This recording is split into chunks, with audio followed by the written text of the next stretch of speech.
नमस्कार दोस्तों। आइए जानते हैं मध्य प्रदेश के हर जिला हर क्षेत्र की 50 फटाफट बड़ी खबरों को केवल 20 मिनट में। साथ ही आज के इस वीडियो में हम लोग जानेंगे कि सरकार ने कौन कौन सी बड़ी घोषणा की है। एमपी सरकार ने लाडली बहनों को हर महीना 1500 रुपए देने का वादा किया है और राशन कार्ड, आधार कार्ड, पैन कार्ड और गैस सिलेंडर से संबंधित बड़ी खबरों को तो चैनल पर पहली बार आए हैं तो वीडियो को लाइक करके चैनल को सब्सक्राइब जरूर कर दें और कमेंट में अपने जिला, अपने शहर का नाम जरूर बताएं। मध्य प्रदेश में वर्ष 2023 में खेती किसानी से जुड़े 777 लोगों ने खुदकुशी की। इनमें 74 कृषक, 20 लीज पर जमीन लेकर खेती करने वाले और बाकी कृषि क्षेत्र से जुड़े काम करने व मजदूर थे। देश भर में बुजुर्गों के खिलाफ अपराध के 26,306 मामले दर्ज किए गए, जिसमें सर्वाधिक 5,738 मध्य प्रदेश के थे। प्रधानमंत्री आवास योजना के तहत सभी लोगों पक्के मकान मिलेंगे, चाहे वह शहर में रहते हों या गांव में। आपको घर लेने के लिए अपने नजदीकी कार्यालय में जाकर आवेदन देना होगा। आवास योजना के तहत ग्रामीण क्षेत्र के लोगों को 1,20,000 रुपए और शहरी क्षेत्र के लोगों को 3,50,000 रुपए मिलेंगे, जिसमें से किसी को भी एक पैसा नहीं देना है। अगर कोई आपसे घुस मांगे तो उसके खिलाफ कंप्लेन अवश्य करें। गांव में रहने वाली महिलाओं के लिए बड़ी खबर है। अब उन्हें घर बैठे ही रोजगार का अवसर मिलेगा।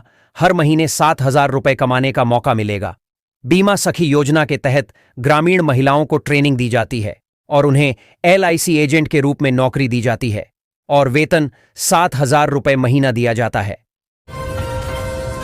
प्रधानमंत्री किसान सम्मान निधि योजना के नए दिशा निर्देशों के अनुसार यदि एक ही भूमि खाता में कई किसान परिवारों के नाम दर्ज हैं, तब भी प्रत्येक पात्र परिवार को अलग अलग प्रतिवर्ष 6,000 रुपए तक का लाभ प्राप्त करने का अधिकार होगा। माना जा रहा है कि इस तकनीकी बदलाव से योजना से वंचितों को लाभ होगा। रेलवे में नौकरी का सपना देखने वालों के लिए बड़ी खुशखबरी है। पूर्व मध्य रेलवे ने अप्रेंटिस के 1,149 पदों पर भर्ती प्रक्रिया शुरू कर दी है। खास बात यह है कि इस भर्ती में न तो लिखित परीक्षा होगी और न ही इंटरव्यू। आवेदन की शुरुआत हो चुकी है। अंतिम तिथि 25 अक्टूबर रखी गई है। मध्य प्रदेश पुलिस में नौकरी का सपना देख रहे युवाओं के लिए अच्छी खबर है। पुलिस में सूबेदार, स्टेनोग्राफर और सहायक उप निरीक्षक के पदों पर भर्ती निकली है। इनमें ASI के 400 और सूबेदार के 100 पदों पर भर्ती होना है। इसके लिए 3 से 17 अक्टूबर तक ऑनलाइन फॉर्म भरे जाएंगे। अगर आप भी फ्री में लैपटॉप प्राप्त करना चाहते हैं तो केंद्र सरकार और राज्य सरकार के द्वारा ऐसे विद्यार्थी जो आर्थिक स्थिति से कमजोर है और उनकी पढ़ाई करने में पैसा समस्या न आए, इसके लेकर सरकार ने नई योजना की शुरुआत की है, जिसके तहत से गरीब और परिवार को फ्री में लैपटॉप दिया जाए। इस योजना के लिए सिर्फ विद्यार्थी को मिनिमम 10वीं और 12वीं 75% अंक होना चाहिए और इसके साथ सभी विद्यार्थियों को पढ़ाई जारी रहना चाहिए। इस योजना का लाभ लेने के लिए फ्री में 25,000 रुपये बैंक खाते में सभी विद्यार्थी को दिया जाएगा, ताकि वह सही तरीका से अपने पढ़ाई को कर सके और लैपटॉप को खरीद सके। आयुष्मान भारत योजना को लागू हुए 7 साल पूरे हो गए हैं। 12 सितंबर 2018 को यह योजना लागू हुई थी। तब से लेकर अब तक देश भर में 9 करोड़ से अधिक लोगों को इस योजना के अंतर्गत उपचार मिला। खास बात यह है कि इस योजना ने मरीजों के दिल को बड़ी राहत दी है। फ्री सिलाई मशीन योजना के अंतर्गत उन लोगों को ही लाभ दिया जाता है जो गरीब वर्ग एवं मजदूर वर्ग के परिवार होते हैं। उनको यह योजना के तहत फ्री सिलाई मशीन या फिर 15,000 रुपये की राशि दी जाती है। कई शहरों में तो सिलाई मशीन ही दी जाती है, तो कई शहरों में उनके बैंक खाते में 15,000 तक की राशि भेजी जाती है। अगर आप भी उन गरीब वर्ग, मजदूर वर्ग के लोग में से आते हैं या फिर आपकी स्थिति महंगाई के दौर के कारण खराब हो गई है, तो आप ऑनलाइन आवेदन कर सकते हैं, जिसका लाभ ले सकते हैं। केंद्रीय कृषि मंत्री शिवराज सिंह चौहान ने गुरुवार को रायसेन शहर के दशहरा मैदान में पहुंचकर लोगों को विजयदशमी की शुभकामनाएं दी और एक सशक्त संदेश दिया। अपने संबोधन में उन्होंने स्वयं को सेवक बताते हुए जनता से 2 महत्वपूर्ण संकल्प लेने का आग्रह किया। साथ ही किसानों के लिए फसलों के न्यूनतम समर्थन मूल्य MSP में की गई वृद्धि की घोषणा भी की। दशहरे से पहले मुख्यमंत्री डॉक्टर मोहन यादव ने कमजोर वर्ग के बच्चों को बड़ा तोहफा दिया है। CM मोहन यादव ने ऐसे 8,45,000 बच्चों की स्कूल फीस जमा की है। प्रदेश के 20,000 स्कूलों में पढ़ने वाले बच्चों की फीस सरकार ने जमा की है। इनमें कई बच्चे निजी स्कूलों के भी हैं। हरदा जिले के खिड़किया में हुए इस कार्यक्रम में शिक्षा का अधिकार अधिनियम में 20,652 गैर सरकारी स्कूलों को सिंगल क्लिक से 489 करोड़ ट्रांसफर किए गए। सोयाबीन उत्पादक किसानों की सुविधा के लिए प्रदेश सरकार ने भावांतर योजना शुरू की है। योजना के तहत किसानों के पंजीयन 3 अक्टूबर से शुरू होंगे। पंजीयन ई उपार्जन पोर्टल पर होंगे। वही सोसाइटियों में स्थापित केंद्रों, एमपी ऑनलाइन और किसान ऐप पर भी हो सकेंगे। इस दौरान कृषि उपज मंडियों में होर्डिंग्स एवं पंजीयन केंद्र पर बैनर लगाकर योजना की जानकारी दी जाएगी। पंजीयन 17 अक्टूबर तक होंगे। मध्य प्रदेश के नर्सिंग कॉलेजों की मान्यता 1-2 दिन में जारी होने की उम्मीद है। लगभग 200 कॉलेजों को मान्यता मिल सकती है, जिनमें 20,000 से अधिक सीटें हैं।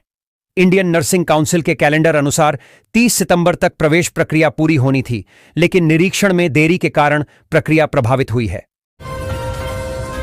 मालवा मिल ब्रिज से आवागमन अंततः शुरू हो ही गया।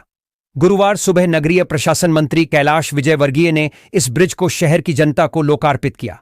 करीब 6 करोड़ रुपए की लागत से बनाए गए इस ब्रिज से आवागमन शुरू होने से रोजाना 1.25 लाख से ज्यादा लोगों को सीधा फायदा होगा। ब्रिज निर्माण की वजह से पाटनीपुरा से मालवा मिल सड़क बंद थी। मध्य प्रदेश में कई नए हाईवे, एक्सप्रेसवे बन रहे हैं। इनके लिए बड़े पैमाने पर जमीनों की जरूरत है, जो कि कृषि भूमि लेकर पूरी की जा रही है। मप्र इंडस्ट्रियल डेवलपमेंट कॉरपोरेशन यानी एमपीआईडीसी के महत्वपूर्ण project Indore Pithampur economic corridor के लिए भी कई 100 हेक्टेयर जमीन की दरकार है। इस कॉरिडोर के लिए प्रदेश के करीब 1.5 दर्जन गांवों की भू संरचना में जबरदस्त फेरबदल होगा। एमपी में किसानों पर मौसम की जबरदस्त मार पड़ रही है। प्राकृतिक आपदाओं, ओलावृष्टि, अतिवृष्टि और कीड़े लगने के कारण प्रदेश की प्रमुख सोयाबीन की फसल कई जगहों पर पूरी तरह बर्बाद हो गई है। इससे किसानों को खासा नुकसान हुआ है। मंदसौर जिले में कई जगहों पर तो सोयाबीन की फसल पूरी तरह चौपट हो चुकी है। जहां थोड़ी बहुत हुई, वहां भी कटाई की मजदूरी भारी पड़ रही है।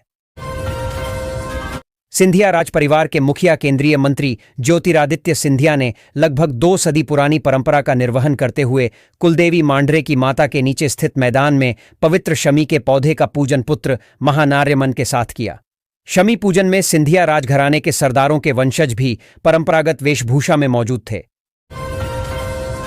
काले हिरण के मांस की तस्करी में पकड़े गए आरोपितों से state tiger strike force STSF ने शिकार में इस्तेमाल की जाने वाली 2 बंदूकें जब्त की हैं। इनमें से एक विदेशी हथियार है, जिसे स्वीडन से करीब 50 लाख रुपए में मंगवाया गया था। दूसरी बंदूक 12 बोर की है।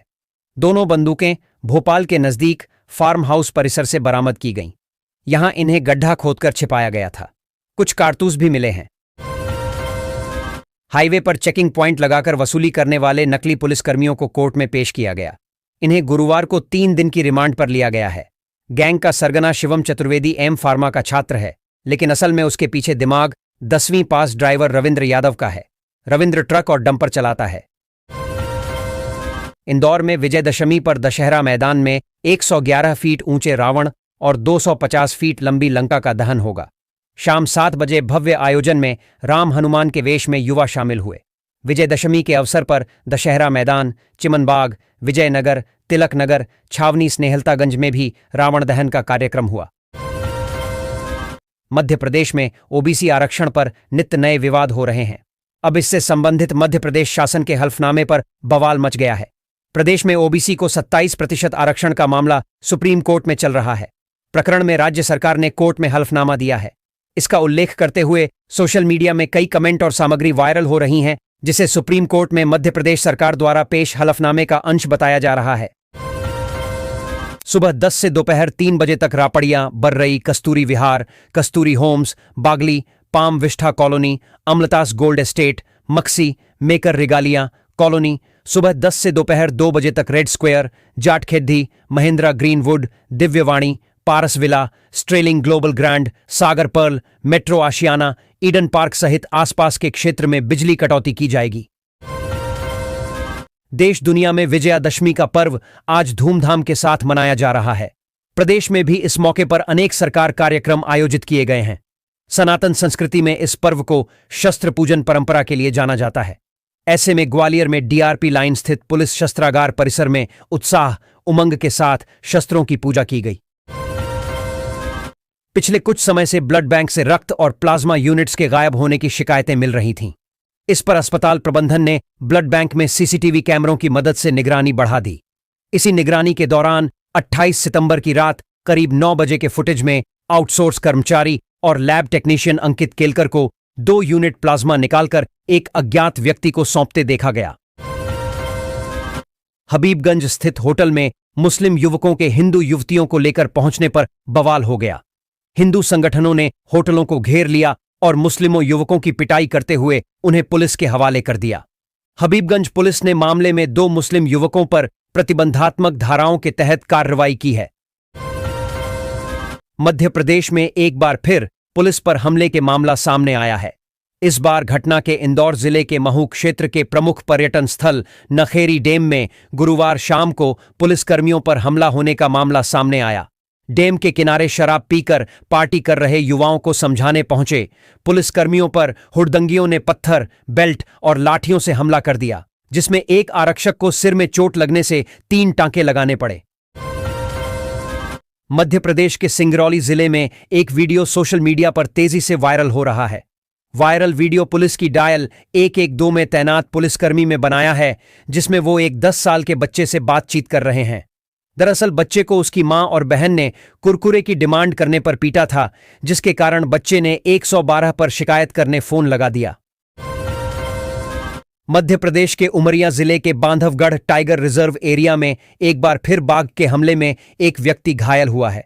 घटना टाइगर रिजर्व के पनपथा कोर क्षेत्र की सहरा बीट के RF 450 की है, जहां रोजाना की तरह चरवाहा अपने मवेशी चराने के लिए गया था। इसी दौरान घात लगाए बाघ ने मवेशी का शिकार करने के लिए उस पर हमला कर दिया। चरवाहा मवेशी को बचाने के लिए पहुंचा तो बाघ ने उस पर भी हमला कर दिया।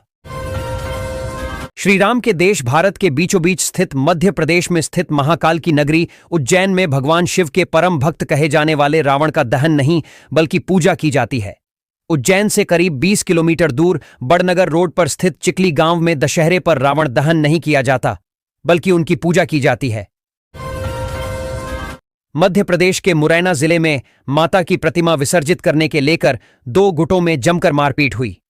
घटना विसंगपुर गांव के क्वारी नदी घाट की है, जहां पर गुरुवार को माता की प्रतिमा विसर्जन को लेकर 2 गुटों के बीच विवाद हो गया, फिर मारपीट हुई। इसमें भाजपा नेता घायल हुए हैं। उनको इलाज के लिए जिला अस्पताल में भर्ती कराया गया है। मध्य प्रदेश के कटनी जिले से बड़ी घटना सामने आई है, जहां भरतपुर गांव में मामा के घर दशहरा की छुट्टी मनाने आए भाइयों की तालाब में डूबने से मौत हो गई। दोनों भाइयों को इलाज के लिए रीठी सामुदायिक स्वास्थ्य केंद्र लाया गया था। यहां पर डॉक्टरों ने दोनों को मृत घोषित कर दिया। मध्य प्रदेश में गबन के आरोप में एक बड्ढे अफसर पर सख्त एक्शन हुआ है। उस पर आर्थिक अपराध प्रकोष्ठ EOW ने मामला दर्ज कर लिया है। प्रदेश के मंडला जिले की नगर परिषद निवास एवं भुआ बिछिया के गबन केस में CMO सहित 2 पर EOW ने मामला दर्ज किया है।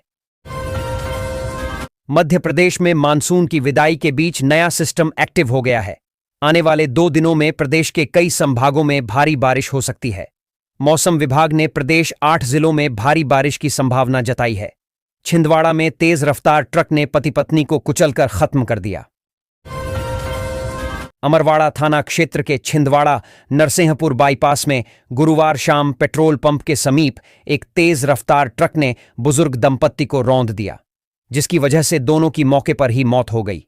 जानकारी के अनुसार ट्रक चालक ने बाइक पर सवार बुजुर्ग दंपत्ति को कुचल दिया। अंबिकापुर में दशहरे के दिन एक सनसनीखेज वारदात सामने आई। रिंग रोड चोपड़ापारा स्थित पेट्रोल पंप पर एक युवती की दिन दहाड़े चाकू मारकर हत्या कर दी गई। प्रत्यक्षदर्शियों के मुताबिक आरोपी युवक अचानक पेट्रोल पंप पहुंचा और युवती पर चाकू से कई वार कर दिए। गंभीर हालत में युवती को अस्पताल ले जाया गया, जहां डॉक्टरों ने उसे मृत घोषित कर दिया। पुलिस को जंगल में एक लड़का और लड़की के शव मिले, जिनके गले में दुपट्टा बंधा पड़ा था। प्रथम दृष्टि में पुलिस इसे आत्महत्या मानकर तफ्तीश करने लगी, लेकिन पुलिस जांच में जो खुलासा हुआ बेहद चौंकाने वाला था। ये आत्महत्या नहीं बल्कि दोहरा हत्याकांड था। पुलिस ने इस मामले में 4 आरोपियों को गिरफ्तार कर न्यायालय में पेश किया है। मामला मध्य प्रदेश के झाबुआ जिले का है। जब से सोशल मीडिया का दौर आया है तब से कई तरह के धोखे भी बढ़े हैं। अब मामला रायगढ़ से सामने आया है। एक युवक ने इंस्टाग्राम पर नाबालिग लड़की को फंसा लिया और प्रेम जाल में डालकर भगा भी लिया, लेकिन बाद में जो हुआ वो हैरान करने वाला है। कोतरा रोड पुलिस ने इंस्टाग्राम पर दोस्ती कर प्यार में फांसकर नाबालिग लड़की को भगाने वाले युवक और उसके सहयोगी को गिरफ्तार कर लिया है। पन्ना जिले के पवई में दुर्गा विसर्जन के दौरान एक तेज रफ्तार बोलेरो ने खमरिया मोद्दा पर 25 से अधिक ग्रामीणों को कुचल दिया, जिससे वे गंभीर रूप से घायल हो गए। दुर्घटना में एक मोटरसाइकिल सवार भी शिकार हुआ। घटना की सूचना मिलते ही पुलिस और विधायक मौके पर पहुंचे और घायलों को कटनी और पन्ना के अस्पतालों में रेफर किया गया। दशहरे के दिन खंडवा से एक बहुत बड़ा दर्दनाक हादसा हुआ है। खंडवा में ट्रैक्टर ट्राली के नदी में गिरने से कई लोगों की मौत हो गई। अब तक 9 लोगों के शव निकाले जा रहे हैं और बाकियों की तलाश जारी है। जानकारी के मुताबिक नवरात्र उत्सव के बाद माता की प्रतिमा विसर्जन करने के लिए नदी पर जाते हुए पुलियां पार करते ये दुखद हादसा हुआ। बॉलीवुड के बादशाह अमिताभ बच्चन और एक्ट्रेस के साथ सांसद जया बच्चन भोपाल की जिस कालीबाड़ी में पूजा करने कई बरस तक आती रही हैं, लेकिन दशहरे के मौके पर उसी कालीबाड़ी में उनकी नातिन नव्या नवेली नंदा भी पहुंची। नव्या का भोपाल से यूं भी जुड़ाव रहा है, लेकिन इस बार की भोपाल यात्रा में उन्होंने अपनी जड़ों और अपनी परंपरा को करीब से जाना। वे अपनी नानी जया बच्चन की बहन नीता भादुड़ी के साथ कालीबाड़ी पहुंची थीं। जबलपुर में ट्रैफिक पुलिसकर्मी जितेंद्र दुबे ने मानवता दिखाई। रविवार रात आगा चौक पर ड्यूटी के दौरान उन्होंने सड़क दुर्घटना में घायल एक महिला को कंधे पर उठाकर अस्पताल पहुंचाया, जबकि भीड़ देखती रही। अज्ञात वाहन ने महिला को टक्कर मार दी थी, जिससे वह गंभीर रूप से घायल हो गई थी। कांस्टेबल दुबे ने बिना देर किए महिला को अस्पताल पहुंचाया और उसकी जान बचाई। भोपाल में दशहरे की तैयारियों के बीच कुछ नशे में धुत युवकों ने रावण के पुतले में आग लगा दी, जिससे लोगों में आक्रोश फैल गया। रावण दहन समारोह के आयोजक सुबह करीब 6 बजे दंग रह गए जब उन्होंने पुतले को जलते हुए देखा। यह घटना दशहरा उत्सव से कुछ घंटे पहले हुई, जिससे उत्सव की भावना में खलल पड़ी। ईओडब्ल्यू के हवलदार राजवीर सिंह भदौरिया की 80 वर्षीय मां शांति देवी पर जानलेवा हमला कर पीतल के गहने लूटने की धारा में पुलिस की बड़ी गड़बड़ी उजागर हुई है। पुलिस ने इस मामले में जबरन वसूली की धारा में एफआईआर दर्ज की, जबकि यह स्पष्ट लूट का मामला था। मानसून का असर हवाई यातायात पर नजर आने लगा है। अगस्त के मुकाबले सितंबर माह में यात्रियों की संख्या कम हो गई है। हाल ही में हैदराबाद तक अतिरिक्त उड़ान शुरू हुई है। अक्टूबर में दिल्ली एवं बेंगलुरु तक विशेष उड़ानें संचालित होंगी, इससे यात्री संख्या बढ़ने की संभावना है। कोलार पुलिस ने फर्जी दस्तावेज लगाकर पासपोर्ट के लिए आवेदन करने वाली पश्चिम बंगाल की एक महिला के विरुद्ध धोखाधड़ी का केस दर्ज किया है। आरोपित महिला ने फर्जी आधार और पैन कार्ड तैयार किए थे, जिनमें उसका गलत पता लिखा था। साथ ही पिता की बजाय आधार कार्ड में ससुर का नाम दर्ज करवा रखा था। राजधानी में समग्र आईडी पोर्टल बीते 2 दिन से आवेदकों की मुसीबत बढ़ा रहा है। ऐसे में अब यह पोर्टल शुक्रवार से 5 दिन के लिए बंद कर दिया जाएगा, जिससे किसी भी तरह के शासकीय दस्तावेज नहीं बन सकेंगे। मध्य प्रदेश की राजधानी भोपाल के अलग अलग स्थानों पर रावण दहन के कार्यक्रम किए जा रहे हैं, पर कई रावण दहन के कार्यक्रम हैरान करने वाले हैं। एक ओर जहां गौतम नगर क्षेत्र में कोर्ट के आदेश के बावजूद सोनम रूपी रावण जलाया गया, तो वहीं दूसरी ओर भोपाल के ही आनंद नगर में रावण दहन कार्यक्रम से पहले ही रावण का पुतला अपने आप ही जलने लगा। मध्य प्रदेश के 23 जिलों में भारी बारिश का अलर्ट जारी किया गया है। इंदौर, उज्जैन और ग्वालियर में भी गरज चमक के साथ बौछारें पड़ सकती हैं। बंगाल की खाड़ी और अरब सागर में अवदाब के कारण प्रदेश में बारिश हो रही है। मौसम विशेषज्ञों के अनुसार अगले 1 सप्ताह तक बारिश का सिलसिला जारी रह सकता है। प्रदेश राज्य विद्युत नियामक आयोग ने स्मार्ट मीटर की अनिवार्यता 31 मार्च 2028 तक टाल दी है। डिस्कॉम्स की मांग पर यह फैसला लिया गया। स्मार्ट मीटर के विरोध और तकनीकी समस्याओं के कारण यह अवधि बढ़ाई गई है। उपभोक्ताओं को राहत देते हुए शहरी और ग्रामीण क्षेत्रों में सामान्य मीटर लगाने की अनुमति दी गई है। राष्ट्रीय स्वयंसेवक संघ अपनी स्थापना की 100वीं सालगिरह मना रहा है। इन 100 वर्षों में आरएसएस ने एक लंबी यात्रा तय की है। वहीं कांग्रेस इस संगठन को लेकर लगातार निशाना साधती रही है। छतरपुर में दशहरे पर गुरुवार को पुलिस लाइन में शस्त्र पूजन का आयोजन किया गया। आयोजन के दौरान विभाग के शस्त्रों का मंत्र उच्चारण कर विधि विधान से पूजन किया गया। मध्य प्रदेश के नर्सिंग कॉलेजों की मान्यता 1-2 दिन में जारी होने की उम्मीद है। लगभग 200 कॉलेजों को मान्यता मिल सकती है, जिनमें 20,000 से अधिक सीटें हैं।